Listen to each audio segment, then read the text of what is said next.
Welcome to the Conscious Radio Network's YouTube channel.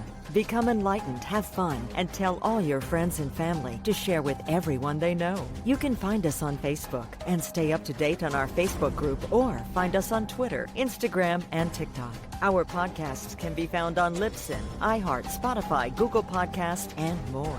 Most of all, remember to go to our official website at consciousradionetwork.com for podcasts, hosts, future shows, and scheduling. We also want to welcome our international audience. Don't stop now. Enjoy the community. Subscribe today.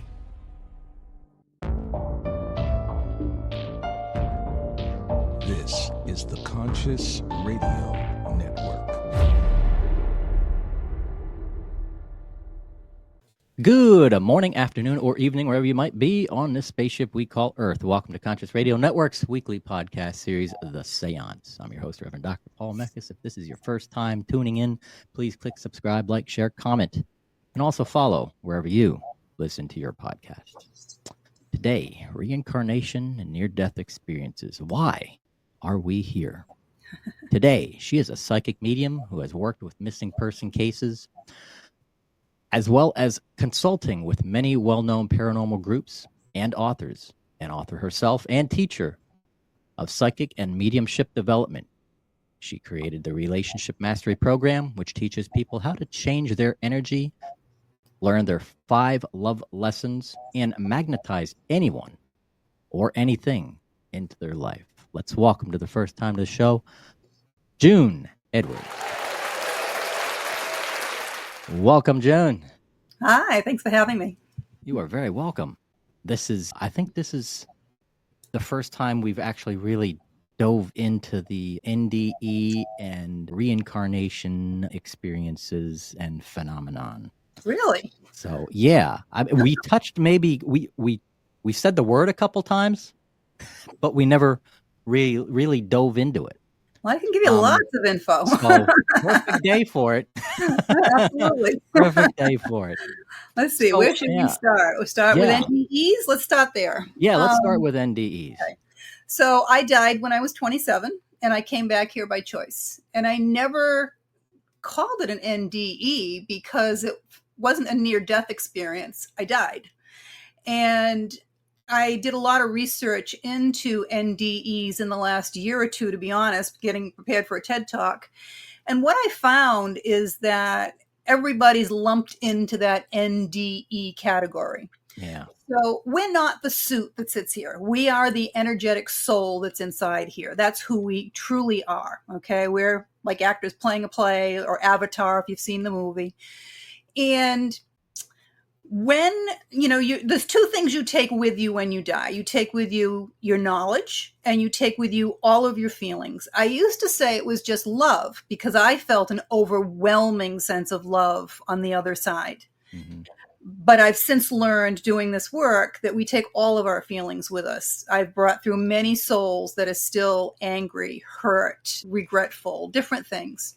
So if something's going to happen to you, say you're going to be in a car accident, before that impact happens, your higher self, which is the majority of your soul that's not in your body, it's in the 5th dimension, and it orchestrates the timing of the events that happen in your life, has the balance of your soul jump out of your body, believe it or not, so that you don't feel that impact and it doesn't really damage your soul.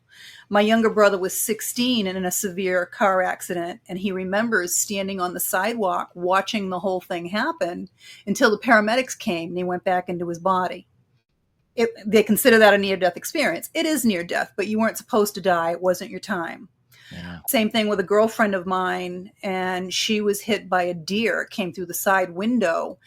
And she's a devout Catholic, and she remembers her soul being stuck on the headliner of the car. She saw the soul of the deer go up to heaven, but she didn't. Oh. And until she met me, she really thought that she did something wrong and wasn't going to go to heaven because her soul was stuck on the roof of the car. It wasn't her time. It was just jumping out of her body, so her soul didn't feel all that pain and impact. Okay. Protection, basically. So everybody's lumped into that. Less than 10% of the people that have a near-death experience get to the level that I got to. So when I died, and I'll tell you how I died and what happened in a second, but that level is the lowest level of heaven. It's the fifth dimension. If for any reason I lose power because it's blinking, I will get back to you on my phone so we can back into the show. So we're in 3D here, having a human experience. 4D is your dream state. So when you go to sleep at night, your vibration actually rises and you go into that dream state. And 5D is the lowest level of heaven. There are many different levels of heaven, but that's the lowest level. And that's where I went when I died. So less than 10% of the people that have an NDE get to that level. Less than that have a full life review, which I had. And that's like sitting in the front seat of an IMAX theater. Okay. And then even less than that are told that it's not their time and given a choice to come back. That's next to no one, but that's what happened to me. So when I was 22, I injured my back. I needed back surgery. I put it off for 5 years. I put it off as long as I could because I knew if I went in for the surgery, I was going to die. And that's my soul. When you have that knowing, that is your soul. I think is my brain. I know is my soul. And I put it off until I had no choice. And the night before I went into the hospital, I'm like, listen, guys, I know that I'm going to die. I need to make sure everything's taken care of. Well, you're just afraid. You'll be fine. So sure enough, now I'm thinking, I'm concerned about the surgery because I'm thinking I'm going to die on the surgery, right? Yeah. The night before the surgery, they take me in for an MRI test with a contrast dye. And I told them that I thought I was allergic to it because I'd had it once before, had a really bad experience and a hard time getting off the table for hours. And they're like, oh, that's fine. That happens to everybody. What do I know? I'm 27. I'm not the doctor, right? So as soon as they administered the dye, I died. Oh. And when people die and talk about it, it's a little bit different for everybody. Everybody has a little bit different of an experience. And a lot of people that have an NDE, they might see a tunnel or see the light, things like that. I did not. I was immediately, within a second, whisked to heaven. And that's where I was, the fifth dimension. And as much as I could see everything that was happening below to my body, I could see everything in the hospital. I could see the room behind me and the old man there. I could hear the nurses at the nurses' station sit there chit-chatting away about it. So it took the dog. I don't know how long I was dead for, to be quite honest with you. They say 3 minutes is brain damage, but people have been dead 30 minutes and have none. But it took him quite a bit of time because he had to go over and look at me. And then he had to go back to across the room and hit the paddle on the wall. And then they had to wait for the nurse to come in with the crash cart. And then they injected the IV line with something to try to get me going. And that didn't work. And then they paddled me and that didn't work. And then they paddled me again and it didn't work. And then they tipped the table up. So I was like at an angle, almost upside down. And he was slapping my face saying, I can't lose you. I can't lose you. I don't feel a thing because I'm not there, literally. Yeah. So I'm watching the movie of my life. And it was literally, I mean, again, and when people get that life review, it's different for everybody. And I think it's specific to what it is they want you to see and understand. And I had a very difficult life and a horrible childhood. And they were showing me all of the wonderful times that I'd had in my life. That's all they were showing me. The people that loved me, the important occasions. But they didn't show me my children, which was interesting. And I'm really, then I heard from behind me that it's not really my time. I can stay if I want to, or I could go back. It's my choice. And I'm really thinking about it. I'm like, wow, this is amazing. This is just incredible here. And then I remembered that I had 2 very young children here at the time. And they were a big reason why I came here to begin with, and that they brought me the most joy in my life. And as soon as I decided I wanted to come back for them, seconds, I was back in my body in seconds. Yeah.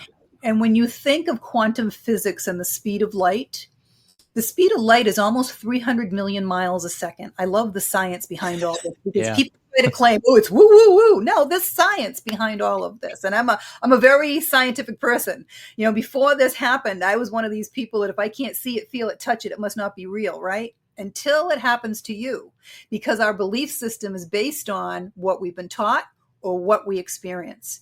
And it took me a long time to be able to even talk about it without bawling my eyes out, because it was so, so emotional.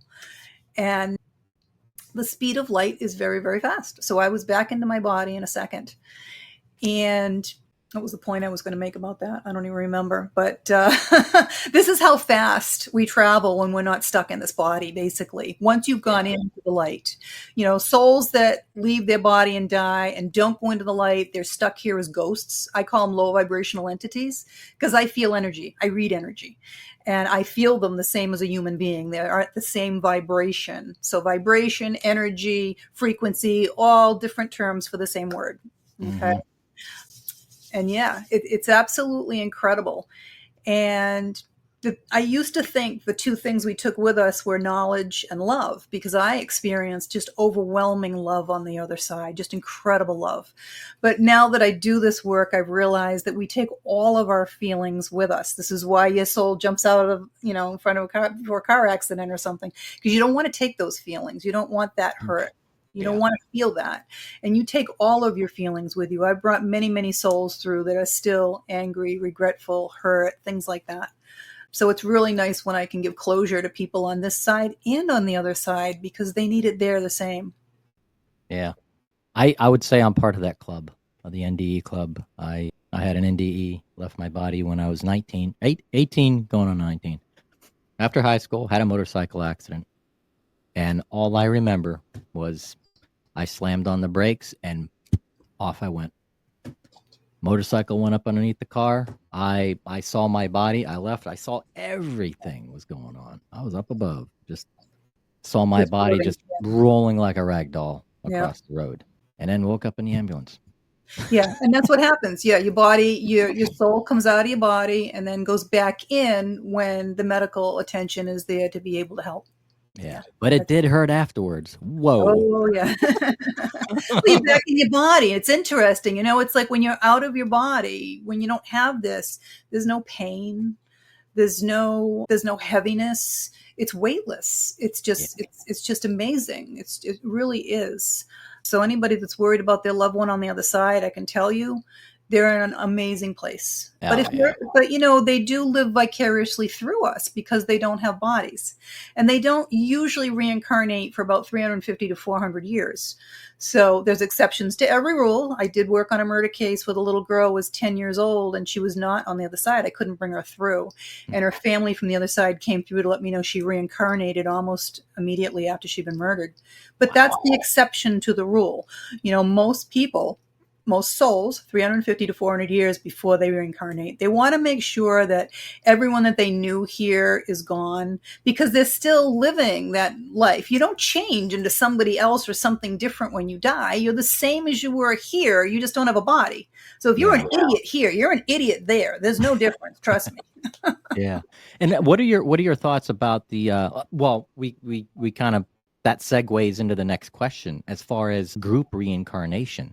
Regroup. Yeah. Regroup. Yeah. Okay. Explain what you mean by group reincarnation. Well, there's been this discussion that I've heard for the longest time that there's this, that we reincarnate sort of in groups. I mean, not like, I gotta stay with the platoon or, something like that. So there are soul groups. Okay. So every archangel is in charge of a soul group. Mm-hmm. And the angels themselves are who help us with our plans. So we plan this life before we come here. And it's very intricate and it takes quite a while to do it. It's almost like sitting down and making your own Monopoly game. Okay. Mm-hmm. You decide who you're going to interact with, who you owe karmic debts to that you're going to pay, who owes it to you that you're going to collect on. And there's main reasons that we come here. For the first one, believe it or not, it's a mini vacation. Because when you're on the other side, you don't have a body. You can't do certain things. You have to live vicariously through us. If you love to fish, you can't physically fish. You can only go out on a fishing boat and be next to the guy with the pole that's pulling him in going, hey, yeah, right? Yeah. So, we come back here to do the things we enjoy. We can't smell. We can't taste. We can't have sex. We can't do any of those things. So that's one reason we come back. The other reason we come back is to help each other, and people forget that. They forget. We are all here to help each other. And the biggest thing we're here to help each other learn are our 5 lessons. Everyone has to learn these 5 lessons in order for their soul to advance. You can't, the only thing you can really delay in this lifetime is learning the lessons. You can delay it from lifetime to lifetime. And how does that happen? It's because the universe wants you to think you have choice. They want you to think you have choice, okay? The free will is you making this plan before you came here. That's your free will. But your only choices that you can have in this life is really to delay your lessons. So if the universe offers you door 1, 2, and 3, you take door 1, you go through it, you get married, you have a couple of kids, you get divorced. Where are you going to be? In front of door 1, 2, and 3. What do? Creature of habit, you take door 1 again. You go through it, you get married again, you have a couple more kids, you get divorced for the second time. Where are you again? In front of door 1, 2, and 3. You can do this all your life until you go to the other side. Or you can learn whatever the lesson was that you were supposed to learn, and then you don't take door 1 anymore. You may take door 2 or door 3 and still get married and have children, but it's not going to end the way it did before because you learned that lesson. And all of the lessons reinforce each other, but you really have to learn all of the 5 lessons. So what I did about 5 or 6 years ago is I created the Relationship Mastery Program, and it was divinely created with the angels because I work with the angels on a regular basis and I teach people how to talk to them. They talk in binary code and numbers. Their only job, their only existence is to help us, but they can't if you don't ask. That is their rule. Yeah. And it's the old adage that you don't know what you don't know, right? Very simple. And your belief system is based on what someone has taught you or what you've experienced. So the program is only a 7-week period, a 7-week program. That's it. But it teaches people how to get in touch with their soul.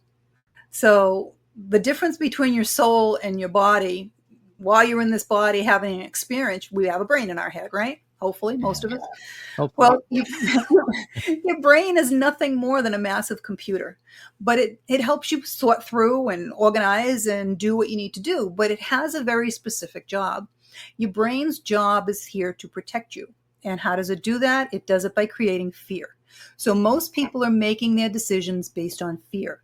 And when you do that, it's literally a 50-50 crapshoot. Sometimes it works out, sometimes it doesn't, but you're always questioning yourself. When you learn how to get in touch with your soul, that's the knowing. Everyone has had something in their life that they've had to make a decision and they just knew they were supposed to do it. And they didn't think it through a lot. They just did it and it worked out fine. This is what I teach people how to do. Get in touch with your soul. So every time you make a decision, you know it's the right decision. And because your soul is so big, there's only some of it is in your body. Some of it's over your body. The people talk about seeing an aura. That's some of your soul. And the majority of your soul is in that 5th dimension, at lowest level of heaven. So when you get in touch with your soul, you're getting in touch with that part of your soul at that high vibration. And it has the knowledge of all your lifetimes. This is why people, if they meditate on a regular basis, they start having their ears ringing, right? Yeah, get that all the time. Okay, so that's a download because your brain is a computer. That's all it's doing is downloading information to your brain. And then suddenly you know things and you don't really know how you know them, but you know them. That's why. Yeah. So it's amazing stuff. It's amazing stuff. So from everyone that I put through the program, I put hundreds of people through the program, teaching them how energy works because everything in the universe is energy, right? Everything's energy. People don't understand it because they can't see it. But you can't see the air you're breathing. You can't see the microwaves cooking your food. It's there, right? Yep. Energy is all around us. We are energetic beings. And you have to understand how energy works. And this is the reason that people can't see ghosts, okay? Because our eyes can only see so much, right? But it has to do with the shape of your eyes. Color doesn't really exist. We see color because of the way the light reflects off of things and the way our eyes pick it up.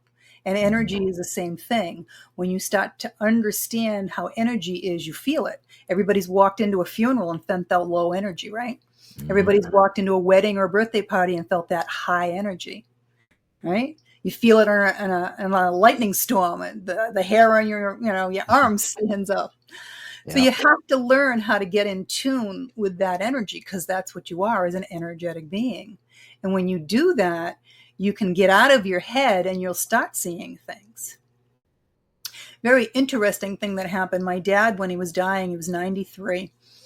And didn't believe in anything that I did, thought it was, a bunch of hooey. And I went to see him one day and he said, I want to talk to you about what you do. I'm like, oh, okay, that's interesting. What do you want to know? He said, well, I want to know why every morning I wake up and I see my mom standing next to the bed. And I said, well, it's about damn time you see her. She's been standing here for almost a year, Dad. I said, she's going to help you transition to the other side when it's time to go. He goes, well, what I really want to know is, why does she disappear after I wake up?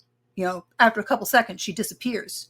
I said, Dad, she didn't disappear. She's still right here. I can see her. I said, the reason you can't see her is because your brain kicked in and it doesn't want to allow you to believe that she is here. So when you can get beyond that, you can start seeing things that you normally wouldn't have seen. Yeah. Now, as far as the sleep state and dreams, you said that is we're in the fourth dimension. That's the fourth dimension, right? So for most mediums, they have to raise their vibration and they'll lower theirs from the fifth down to the fourth, and that's how they'll connect. For me, I can go back and forth at will, so I meet them here or there, it doesn't matter. But for your average person, when you go to sleep at night and go into your dream state, your vibration rises and you go to the fourth dimension.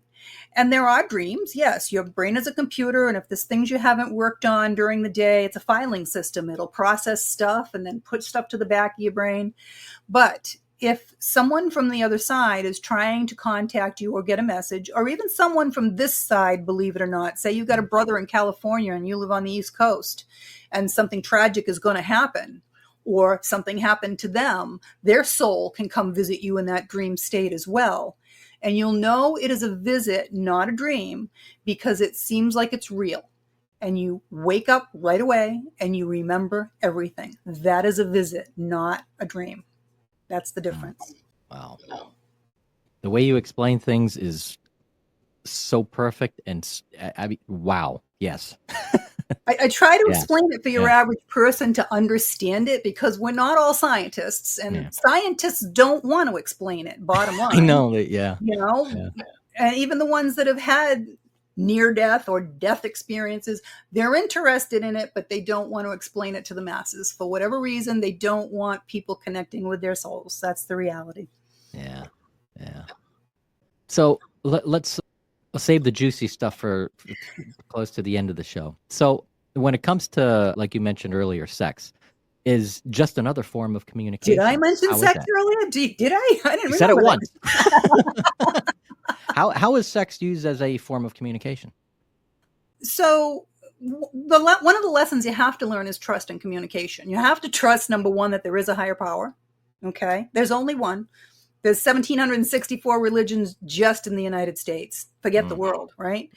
They're all right. They're all wrong. There is only one higher power. You can call it whatever you want. When you get there, you don't have to believe me. You'll find out for yourself. But you have to trust that there is a higher power. And you have to trust that there's a plan, that you made this plan so that everything that's happening in your life is happening for your highest and best. I mean, if you don't have sex, you don't have procreation. You don't have people, right? It's what we do. It's that simple. But it is a form of communication. If you have to be able to communicate your wants and needs to other people. Doesn't matter if it's your boss, your employees, your friends, your family, your parents, your lover. It doesn't matter who it is. You have to be able to communicate your wants and needs. If you don't, they don't know by osmosis. It doesn't work that way. Yeah. And sex is just another form of communication, because if you cannot trust and communicate outside the bedroom, you're not going to communicate and trust inside the bedroom. It's what it's based on. It's that simple. It's based on trust and communication. Yeah. For both people. Absolutely. Yeah. Absolutely. So we're back to sex. Sex sells. Yes, it does. It's been used for well, I wouldn't say centuries. Well, it's what we do. There's nothing wrong with it. And it's meant to be enjoyed. If it wasn't meant to be enjoyed, it wouldn't feel so good, would it? Right? That's reality. Exactly. That's reality. So people can find you at your, Tell people where they can find you. On my And website, yep, juneedwood.com. Very easy. There's no S in there, just juneedwood.com. There is a free webinar people can sign up for to learn a little bit more how energy works. And if they're interested in the relationship mastery program to learn how to change their energy and really the law of attraction to balance your energy so you can maintain it, you can sign up for a call with me there as well to see if you're a good fit for the program. Lots of videos. All my books are available on my website. They're available everywhere, but it's easier to just find them there and get a link. yeah. And then the one book, the poster that you got behind you is All's Fair in Love and Karma. Yep, that has the 5 lessons in there that you need to learn. And in every book, I put the correct way to meditate because most people do not meditate properly and they do not protect themselves.